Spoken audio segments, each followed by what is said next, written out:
കേന്ദ്രമന്ത്രി സുരേഷ് ഗോപി ഇനി സമരപന്തലിൽ വരേണ്ടത് ആശമാരുടെ വേതനം വർദ്ധിപ്പിച്ച ഉത്തരവുമായിട്ടാണെന്ന് സമരസമിതി അംഗങ്ങൾ.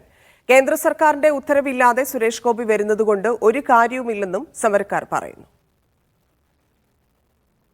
കേന്ദ്ര സർക്കാരിന്റെ വേതന വർധനവ് പ്രഖ്യാപനം മാത്രം പോരെന്നും ഉത്തരവ് ലഭിക്കുന്നതുവരെ സമരത്തിൽ നിന്നും പിന്മാറില്ലെന്നുമാണ് ആശമാർ വ്യക്തമാക്കുന്നത്. കേന്ദ്രമന്ത്രി സുരേഷ് ഗോപി പലതവണ സമരസ്ഥലം സന്ദർശിച്ചിരുന്നു. അടുത്ത തവണ അദ്ദേഹം ഉത്തരവുമായി വരണമെന്ന് സമരക്കാർ.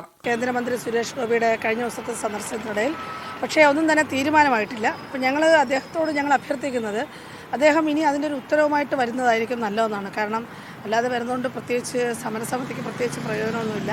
മുൻകാലങ്ങളിലും ഇത്തരം വാഗ്ദാനങ്ങൾ നൽകി കേന്ദ്ര സംസ്ഥാന സർക്കാരുകൾ തങ്ങളെ വഞ്ചിച്ചതായി ആശമാർ പറയുന്നു. ഒന്നാം പിണറായി സർക്കാരിന്റെ കാലത്ത് സർക്കാരിന്റെ 100 ദിവസം തികയുന്ന സമയത്താണ് ഇവിടെ ഒരു സമരം നടന്നത്. CITയുടെ നേതൃത്വത്തിൽ അന്ന് രാപ്പകൽ സമരം നടന്ന് 4ാമത്തെ ദിവസം 7500 രൂപ ഓണറേറിയം എന്ന് പ്രഖ്യാപിച്ച് ഒരു മടങ്ങുണ്ടായി.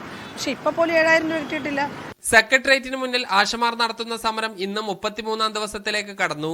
കടുത്ത വേനൽ ചൂടും അവരുടെ ആവേശം കുറച്ചിട്ടില്ല. ഫണ്ട് അനുവദിച്ചതിനെ ചൊല്ലി കേരളവും കേന്ദ്രവും തമ്മിലുള്ള തർക്കം ഉടൻ പരിഹരിച്ച് പ്രശ്നപരിഹാരം ഉണ്ടാകുമെന്നാണ് ആശമാരുടെ ആവശ്യം. മീഡിയ 1 തിരുവനന്തപുരം.